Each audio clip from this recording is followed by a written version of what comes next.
दोस्तों स्वागत है आपका मेरे YouTube चैनल इंग्लिश बाबू पर। और आज मैं फिर हाजिर हूँ आपके साथ एक नई स्टोरी लेकर। और दोस्तों आज जो स्टोरी मैं आपके लिए लेकर आया हूँ ये एक शॉर्ट मॉरल स्टोरी है। बहुत ही प्यारी, बहुत ही अच्छी कहानी है, अच्छे से मॉरल के अलावा, अच्छे से मॉरल के साथ। और उसके अलावा दोस्तों आज की स्टोरी में आपको कुछ नए इंग्लिश के वर्ड मीनिंग सीखने को मिलेंगे, उनकी करेक्ट प्रोनाउंसिएशन के बारे में पता चलेगा। और हमेशा की तरह जो इसका ग्रामर का पार्ट है उसे डिटेल में कवर करेंगे, तो एक एक स्ट्रक्चर को आप बड़ी आसानी से सीख पाएंगे। उसके अलावा जिन लोगों ने अभी अभी इंग्लिश सीखना शुरू किया है या फिर जो लोग इंग्लिश रीडिंग नहीं कर पाते हैं उनके लिए भी ये वीडियो बहुत ज़्यादा हेल्पफुल होने वाला है। तो चलिए दोस्तों आज की इस कहानी को हम शुरू करते हैं। और सबसे पहले कहानी का टाइटल देखते हैं। कहानी का टाइटल है द अनब्रेकेबल पॉट्स। क्या मतलब हुआ दोस्तों? अनब्रेकेबल ये एडजेक्टिव है। अनब्रेकेबल का मतलब होता है ना टूटने वाले, और पॉट का मतलब होता है बर्तन। तो क्या अर्थ हुआ? द अनब्रेकेबल पॉट्स, ना टूटने वाले बर्तन। तो दोस्तों ये आज की इस कहानी का टाइटल है, शीर्षक है। और अब मैं इसे पढ़ना शुरू करता हूँ। आपसे रिक्वेस्ट है कि आप कहानी को बिल्कुल ध्यान से सुने। और यदि आज की स्टोरी में आपको कोई भी नया वर्ड या फिर ग्रामर का नया स्ट्रक्चर देखने को मिले तो आप उसे नोट करें। और यदि आपको आज की कहानी पसंद आए तो लाइक भी ज़रूर करें। तो चलिए इसको शुरू करते हैं।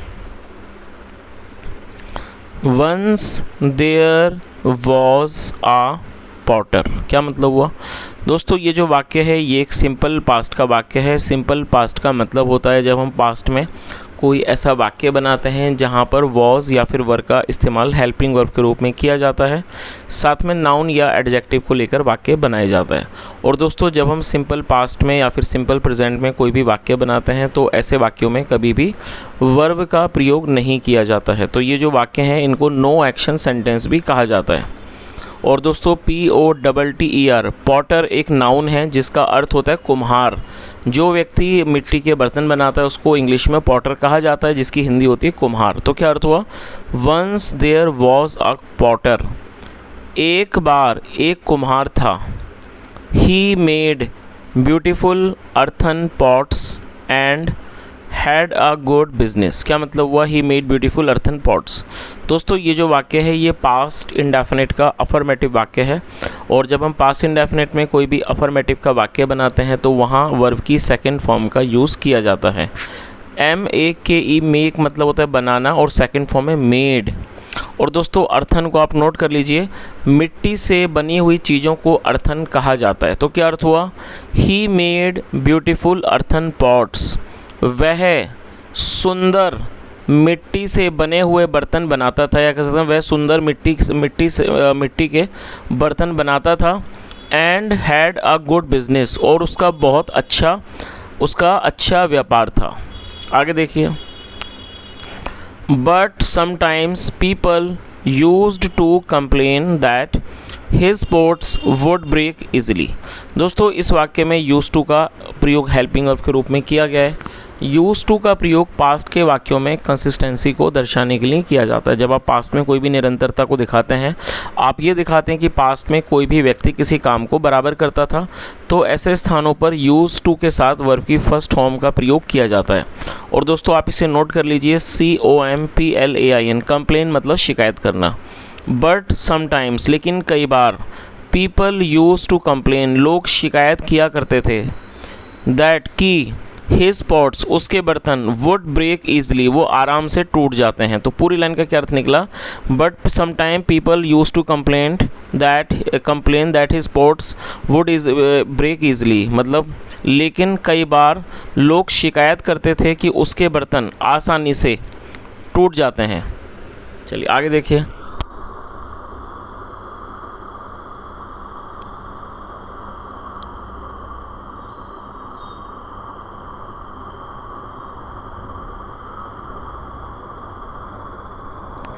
सो he prayed to the goddess and said. क्या अर्थ हुआ? Please make my pots unbreakable. दोस्तों ये जो वाक्य है ये भी पास्ट इंडेफिनिट का अफर्मेटिव वाक्य है जहाँ पर सेकंड फॉर्म का यूज़ किया जाता है। प्रे का मतलब होता है प्रार्थना करना और सेकंड फॉर्म है प्रेड, और गॉडेस मतलब देवी। सो इसलिए he prayed to the god, इसलिए उसने देवी से प्रार्थना की। एंड सैड और कहा, please make my pots unbreakable, कृपया मेरे बर्तनों को अनब्रेकेबल मतलब कि ना टूटने वाला बना दो। अनब्रेकेबल दोस्तों ऑलरेडी बता चुका हूँ, एडजेक्टिव है जिसका मतलब होता है ना टूटने वाले। तो पूरी लाइन का क्या अर्थ हुआ कि उसने देवी से प्रार्थना की और कहा कि कृपया मेरे बर्तनों को ना टूटने वाला बना दीजिए, या इसको ये भी कह सकते हैं अटूट। अटूट मतलब अनब्रेकेबल, जिसको तोड़ा ना जा सके, जो ना टूटता हो। आगे देखिए, I am fed up of hearing the customers complaints. दोस्तों कस्टमर के बाद एपिस्ट्रोफी एस है। देखिए इसका क्या मतलब होता है, जब हम किसी भी नाम या व्यक्ति के साथ कुछ जोड़ना चाहते हैं तो वहाँ पर एपिस्ट्रोफी एस का यूज़ किया जाता है, जिसका अर्थ होता है का, की, के। तो कस्टमर्स कंप्लेंट्स का मतलब हुआ ग्राहकों की शिकायतें। और दोस्तों आप इस वर्ड को ज़रूर नोट कर लीजिए, जो भी इंपॉर्टेंट वर्ड मीनिंग होते हैं मैं आपको ज़रूर बताता हूँ। फेडअप का मतलब होता है किसी चीज़ से परेशान हो जाना। तो उसने क्या मतलब हुआ, I am fed up of hearing the customers complaints, और हियर का अर्थ होता है सुनना। मैं ग्राहकों की शिकायतों को सुनकर परेशान हो गया हूँ। The goddess blessed him and said. दोस्तों ब्लेस का मतलब होता है किसी को आशीर्वाद देना, किसी चीज़ का कोई उपहार देना, अनुग्रहित करना, और सेकंड फॉर्म में ब्लेस्ड। तो क्या अर्थ हुआ, द गॉडेस ब्लेस्ड हिम, देवी ने उसे आशीर्वाद दिया और कहा, एज यू विश सन, कि बेटा जैसी आपकी मर्ज़ी। And she vanished. दोस्तों वैनिश का मतलब होता है गायब हो जाना, और ये सेकंड पास्ट इंडेफिनिट का वाक्य है तो सेकंड फॉर्म का यूज़ किया गया। आप इसकी वर्ड को नोट जरूर कर लीजिए। VANISH वैनिश मतलब गायब होना, सेकंड फॉर्म वैनिश्ड।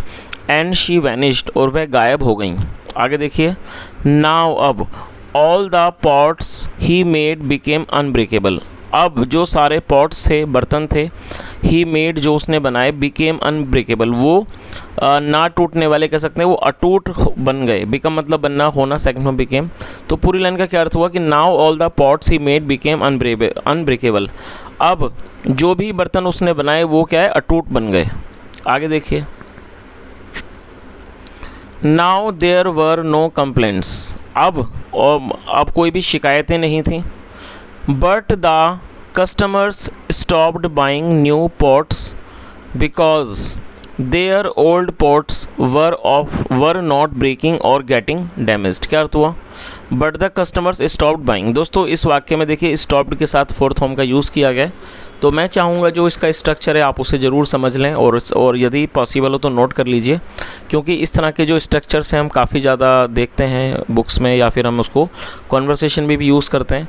जब हम कोई भी ऐसा वाक्य बनाएं जहाँ पर हम ये दर्शाते हैं कि किसी व्यक्ति ने किसी काम को पास्ट में करना रोक दिया, तो ऐसे स्थानों पर स्टॉप्ड के साथ वर्ब की फोर्थ फॉर्म लगाई जाती है। मैं कुछ आपको एग्जांपल्स देता हूँ। मान लीजिए आप वाक्य बना रहे हैं, उसने खेलना छोड़ दिया, ही स्टॉप्ड प्लेइंग। उसने वहाँ जाना छोड़ दिया, या फिर इसकी दो पहचान है, उसने वहाँ जाना छोड़ दिया या फिर उसने वहाँ जाना बंद कर दिया। इन दोनों का एक ही आंसर होगा, ही स्टॉप्ड गोइंग देयर। उसने मेरी मदद करना बंद कर दिया, ही स्टॉप्ड हेल्पिंग मी। तो इस तरह से आपको क्या करना है, सब्जेक्ट के बाद स्टॉप्ड लगाना है, STOPPED, और उसके बाद वर्ब की फोर्थ फॉर्म। तो क्या अर्थ हुआ, बट लेकिन द कस्टमर्स ग्राहकों ने स्टॉप्ड बाइंग न्यू पॉट्स नए बर्तन खरीदना बंद कर दिया। तो यहाँ से लेके यहाँ तक इसकी मीनिंग आप समझ ही गए होंगे। क्या मतलब हुआ कि लेकिन ग्राहकों ने नए बर्तन खरीदना बंद कर दिया। बिकॉज क्योंकि देयर ओल्ड पॉट्स, क्योंकि, और देयर मतलब उनके, क्योंकि जो उनके पुराने बर्तन थे, वर नॉट ब्रेकिंग वो नहीं टूट रहे थे, और गेटिंग डैमेज्ड या फिर वो डैमेज नहीं हो रहे थे। और दोस्तों यहाँ पर जैसे कि मैंने आपको ये वाला स्ट्रक्चर समझाया भी स्टॉप के वाला, तो यहाँ पर मैं आपको दो वाक्य देना चाहूँगा। और दोस्तों ये होमवर्क है, आप इसको ज़रूर पूरा करें। और मेरी आपसे रिक्वेस्ट है, जो भी मैं होमवर्क देता हूँ आप उसे पूरा करने की कोशिश किया कीजिए, क्योंकि दोस्तों जब आप मेरे चैनल पर आते हैं मैं भी इस बात को समझता हूँ कि आपको सीखने के लिए आते हैं। तो दोस्तों सीखने में यदि आपको कोई होमवर्क मिले तो वो भी करना बहुत ज़्यादा आवश्यक है। तो ये दर्शाता है कि आप उस चीज़ को सीखने में दिलचस्पी लेते हैं, आप पढ़ाई लिखाई में इंटरेस्टेड हैं। तो आप इसे ज़रूर पूरा करें। मैं आपको 2 वाक्य देता हूँ, आप कृपया करके उनको नोट कर लीजिए। पहला वाक्य है, उसने वहाँ जाना बंद नहीं किया। आई रिपीट द सेंटेंस, उसने वहाँ जाना बंद नहीं किया। अब आप दूसरे वाक्य को भी नोट कर लीजिए, उसने मेहनत करना बंद कर दिया। आई रिपीट द सेंटेंस, उसने मेहनत करना बंद कर दिया। तो दोस्तों जो 2 वाक्य मैंने आपको दिए हैं ये दोनों ही स्टॉप वाले वाक्य हैं, जिसका मैं स्ट्रक्चर ऑलरेडी आपको बता चुका हूं। तो आप इन्हें ज़रूर ट्रांसलेट करें और कमेंट में आप इसे बताएं। और मेरी आप सब लोगों से रिक्वेस्ट है, जो लोग इस वीडियो को देख रहे हैं, कि आप सब लोग इन दोनों वाक्यों को ट्रांसलेट करें और कॉमेंट में ज़रूर बताएँ। चलिए आगे देखिए। Once again the potter prayed to the goddess and said। क्या मतलब हुआ once again? once मतलब फिर एक बार। the potter prayed to the goddess। दोस्तों ये जो वाक्य है ये भी past indefinite का अफर्मेटिव वाक्य है, जहाँ पर सेकंड फॉर्म का प्रयोग किया जाता है। प्रे मतलब प्रार्थना करना, second form prayed. once again फिर दोबारा।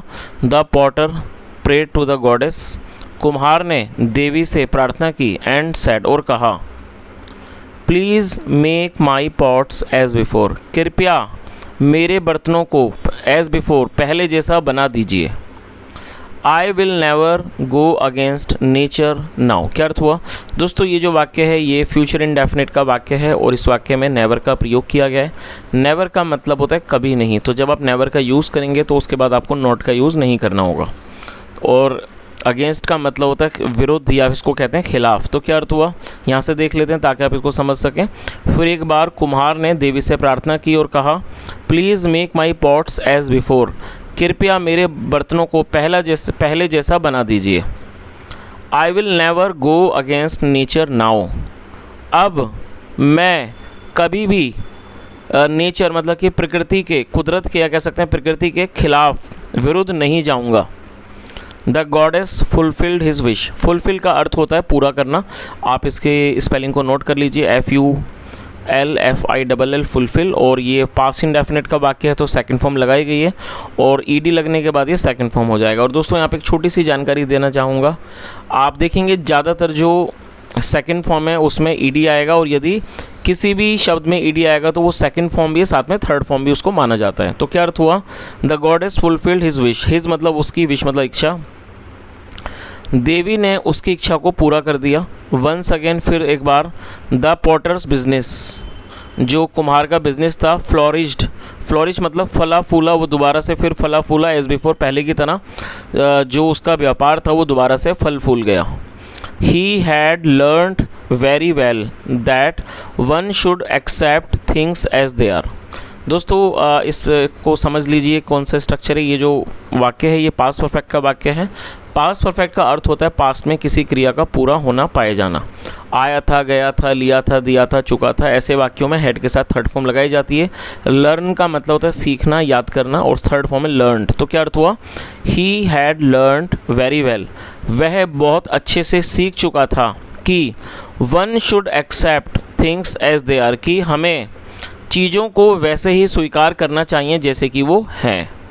चलिए तो दोस्तों मैं उम्मीद करता हूँ कि कहानी का जो मॉरल है आपको अच्छे से समझ आया होगा। जैसा यहाँ लास्ट लाइन में हमने देखा कि हमें इस बात को समझना चाहिए कि जैसे चीज़ें हैं उन्हें हमें वैसे ही स्वीकार करनी चाहिए, क्योंकि ये जो कुम्हार था ये एक तरह से नेचर के अगेंस्ट गया और उसने ऐसी चीज़ मांगी जो उसके व्यापार के लिए ठीक नहीं थी। क्योंकि यदि बर्तन नहीं टूटेंगे, मिट्टी के बर्तन यदि नहीं टूटेंगे तो जाहिर सी बात है लोग नए बर्तन नहीं खरीदेंगे।